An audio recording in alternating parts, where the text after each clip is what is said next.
Good Sunday evening, everyone. It's 12 midnight here on the East Coast. Techno Joe, Montana Geek. Having to do the inaugural podcast the old-fashioned style. No studio, no SLR, digital mics, a little bit of lighting. My prompter up on the TV over here. So if you see me looking over here to the left every once in a while, it's because I'm going by a script I wrote. Shh. Anyway, I'm here tonight because I had to start it early. This last week has changed a lot of people, a lot of views, a lot of minds. And I had to process it for a week before I could even speak to any of it.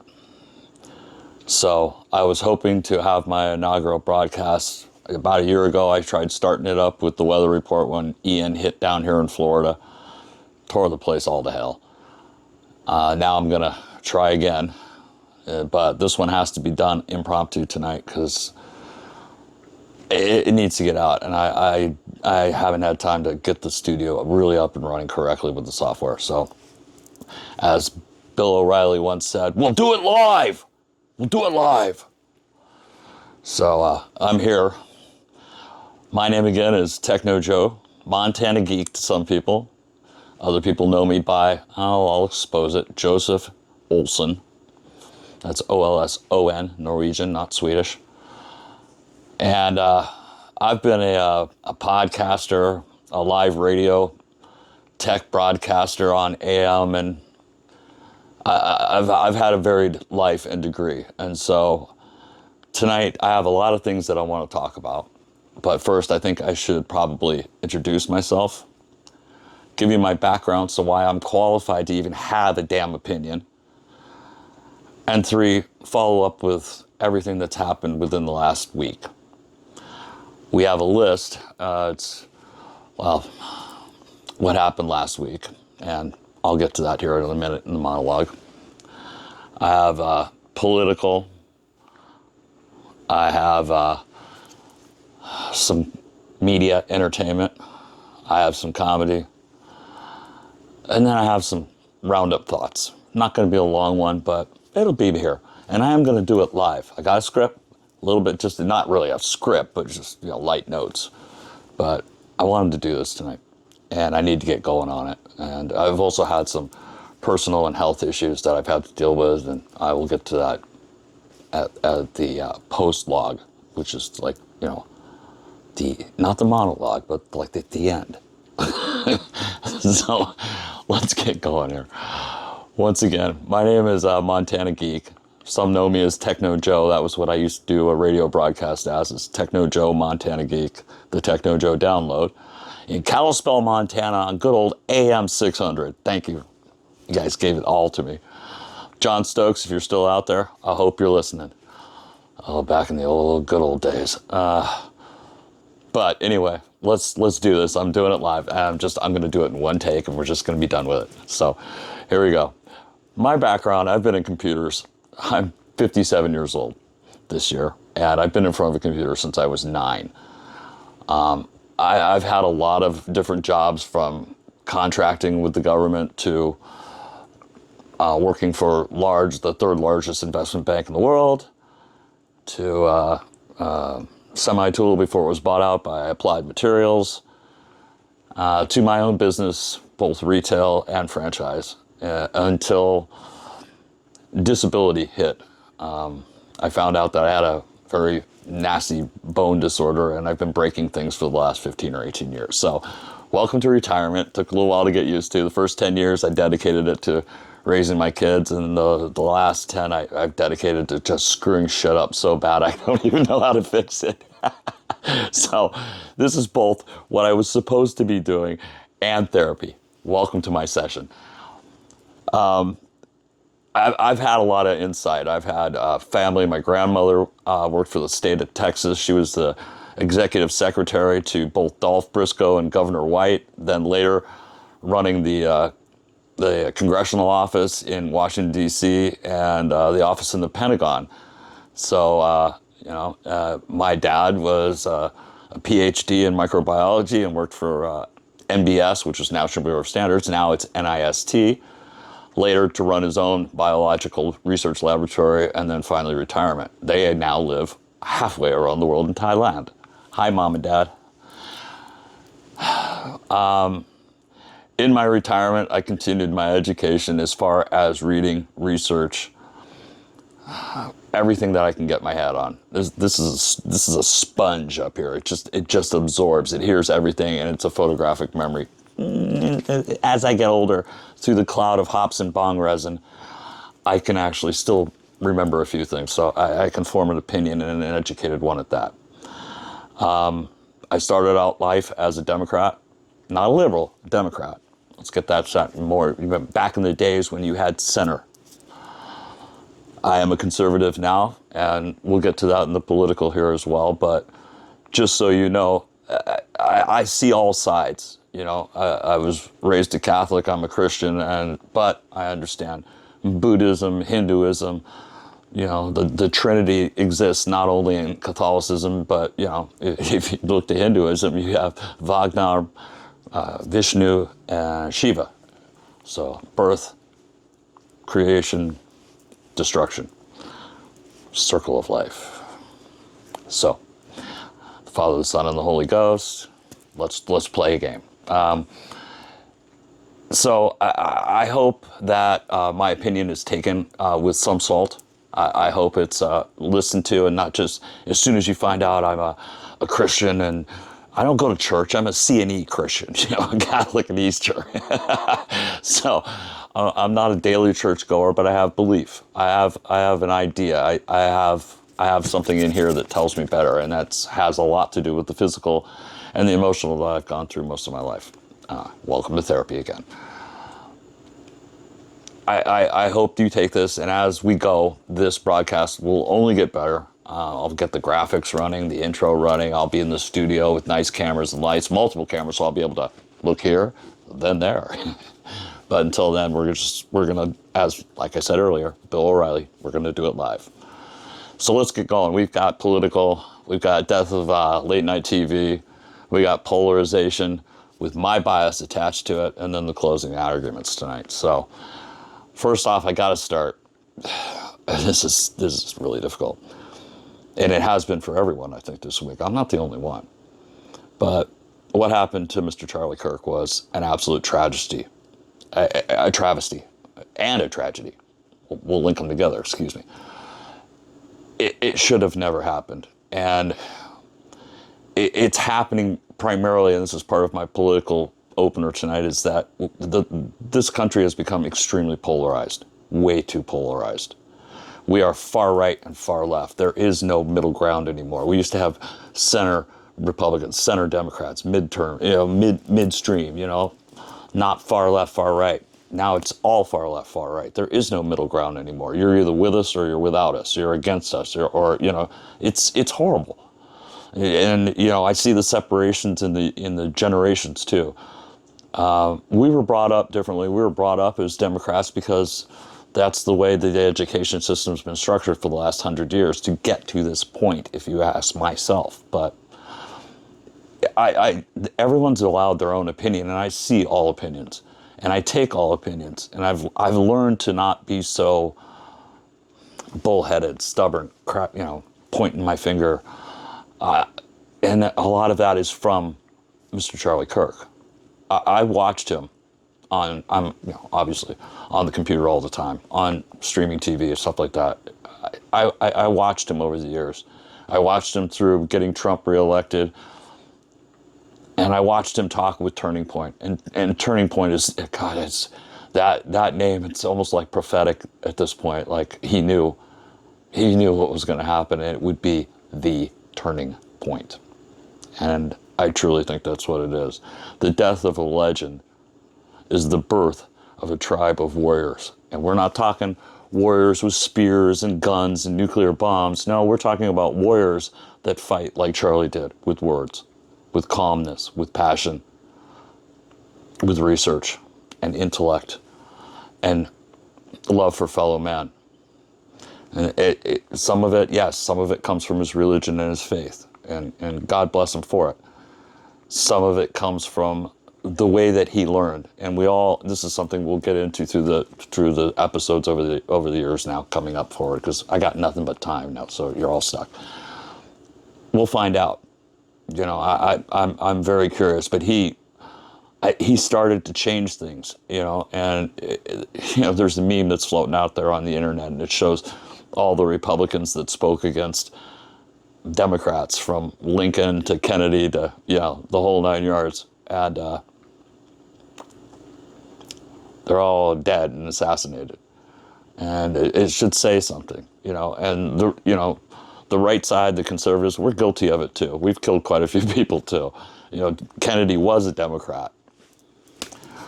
Well, no, was he? I'm going to have to go back and research. I'll get you that in the monologue. But, I haven't seen or remember or have even read in history about the country being this divided since the year I was born, which was 1968. You talk 63 to 68, you had JFK, RFK, MLK.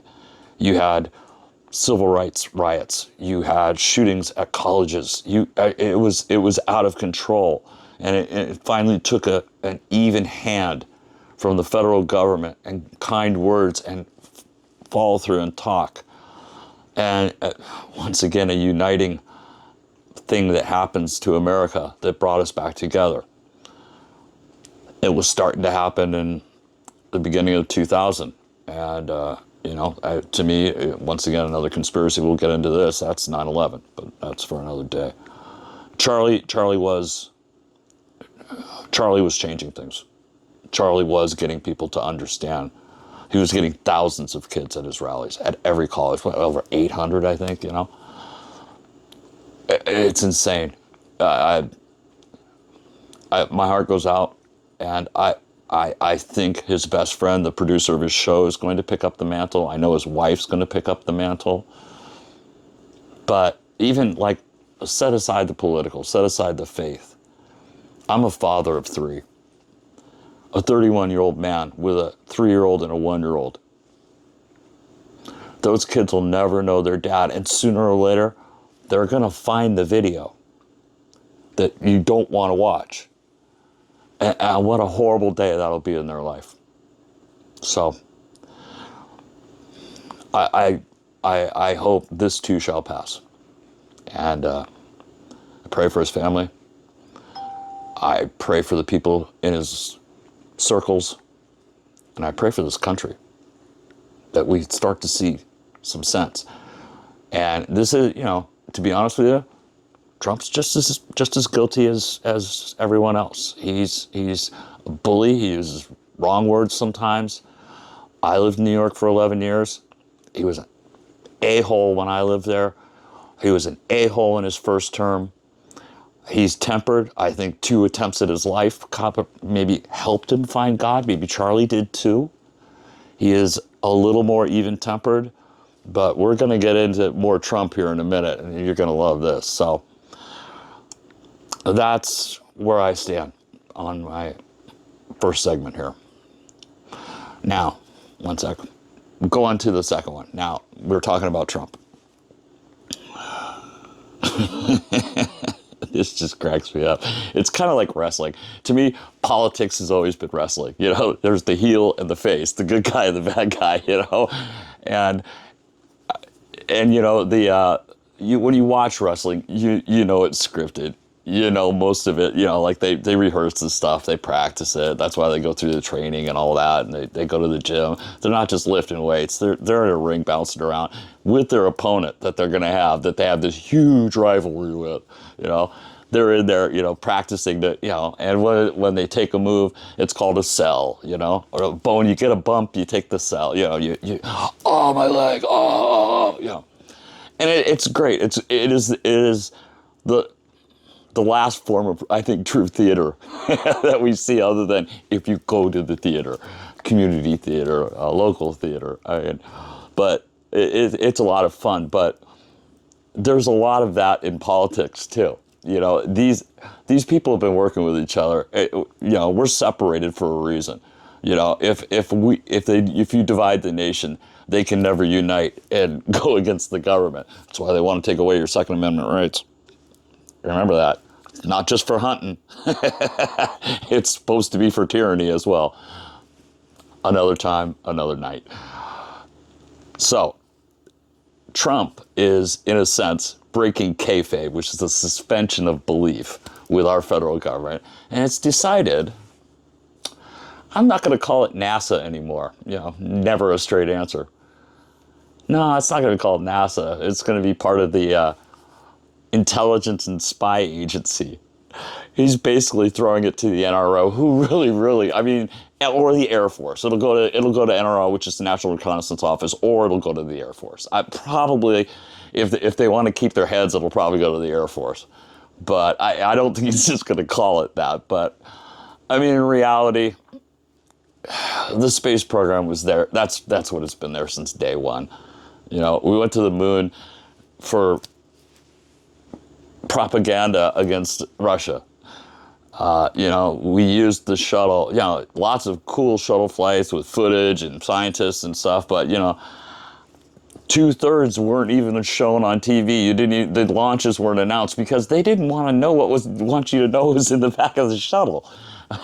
So, by him changing this, though, there's two things that happen. Not only does he break kayfabe and tell the truth, basically, of what's really going on, but also it allows him to divert the budget. You've watched NASA. No one pays $200 for a toilet seat anymore. No one. Where it's all waste and corruption and fraud, or it's rediversion of funds to who's really running the place. And he's seen it, and he's like, nope, I know how to do this. We'll just change it in the general ledger. It's great. It's great. So NASA will no longer have a budget. They will have to fall underneath the defense budget. But once again, defense and intelligence is 2/3 of our GDP. Don't let anyone tell you different. So with all of this political, end of the Trump science conspiracy, whatever, we've got late night TV. Now, this has been within like 2 weeks. Started right before what happened last week. It's still going on. You got Colbert, you got Kimmel. Who's next? The only one that's really kicking ass is Greg Gutfeld on Fox, because the country's gone fucking right wing, except for the youth. But the youth don't have money. They just got to vote. And so that's the way it's starting to work now. And when you get money and all of a sudden you have responsibilities, oh my God, I'm not a Democrat anymore. I'm a conservative. You mean my taxes, they come out of my check? Really? That's fuck, man. I remember that, being a Democrat as a kid, and then finally getting a job and getting your checks and going, no, wait a minute. Who's this? Thank God I got disability. I'm one of the few people that will actually see my Social Security plus some. Thank you. But late night TV,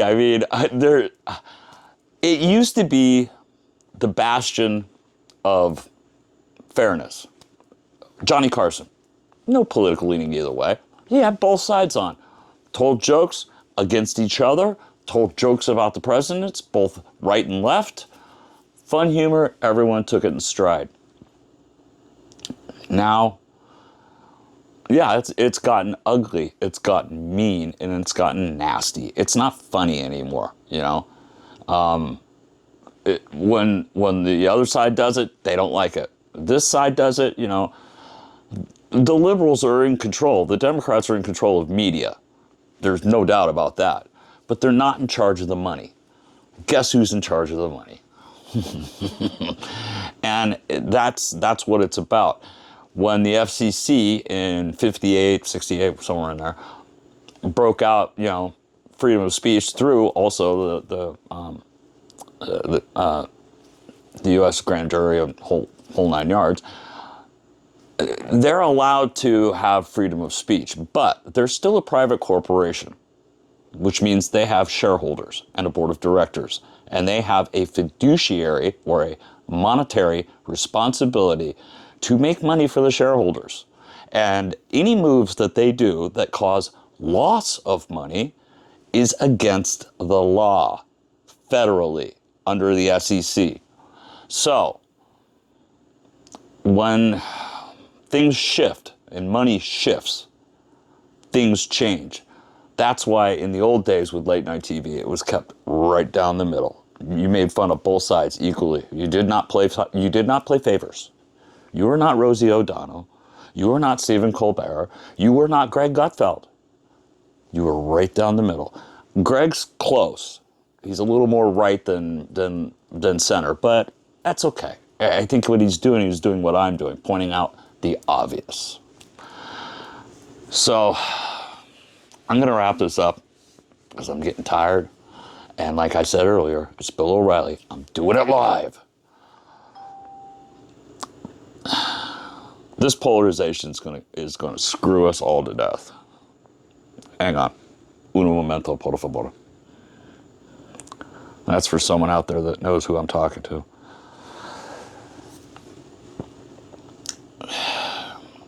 This needs to change. This country needs to change. What happened to Charlie was horrible.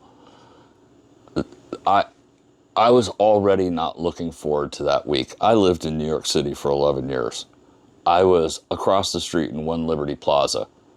Bankers Trust, now was Deutsche Bank. Now I have no idea. I haven't been back. I can't go back.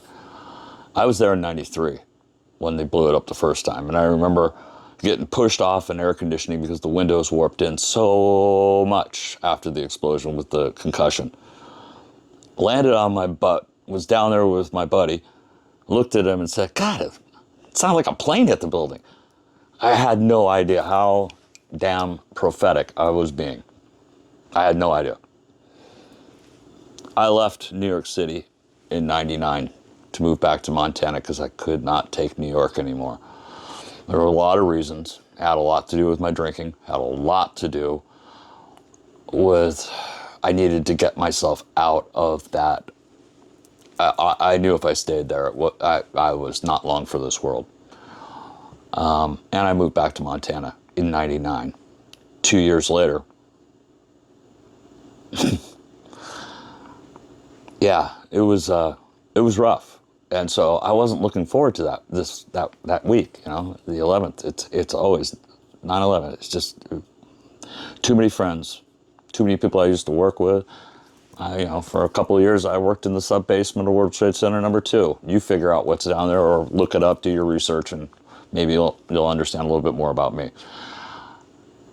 I wasn't looking forward to it. And then the day before, to see that on live TV, I was just like, oh my God, what the hell? I mean, it was hard enough to watch Trump when that happened. We've had, even the governor of Minnesota or whoever it was, one of the people up in Minnesota, it's like the world's gone crazy. This didn't used to happen. I'm sorry, but I don't know what's wrong. I don't know what we have to say to people. It's like we have to stop. And I think that's why Charlie Kirk is so important. So damn important. He needs to be kept. I know the Turning Point organization will continue on. And it will, like I said at the beginning of this broadcast, death of a legend, birth of a warrior tribe. And this warrior tribe's global. It's not just here in the United States. Britain's going crazy, Australia, New Zealand, everybody. The conservatives worldwide are looking at this and going, yeah, you're right. This is too far. This is too far. Everyone believe what they want. It's like me with other opinions. Everyone's entitled to them. It's like an asshole. Everyone's got one, okay? But, keep it to yourself. Don't stick it down my throat, okay? Or put it in my face. Yeah, it was cute, wasn't it? It's all live. It's all live again. We'll do it live. I hope everyone stays with me. I hope everyone takes this initial broadcast as a cry to the masses, a yell to the void, for saneness, forgiveness, temperament, wisdom, and an even keel. I'm Joseph Olson, Techno Joe, Montana Geek. It's been wonderful doing this first broadcast with you all. I hope you love it. I hope you share it. I hope you follow me when it hits YouTube, which it will here in a day. I hope you, oh God, I got to do the damn thing. Hit the subscribe, hit the like button, you know. I'm not taking any money yet. I'm not doing this for profit yet. Sooner or later, you know, once the studio starts to eat the electricity, I might put something up. But anyway, get a hold of me. I'm also montanageek at gmail.com. So I hope to hear from you all soon.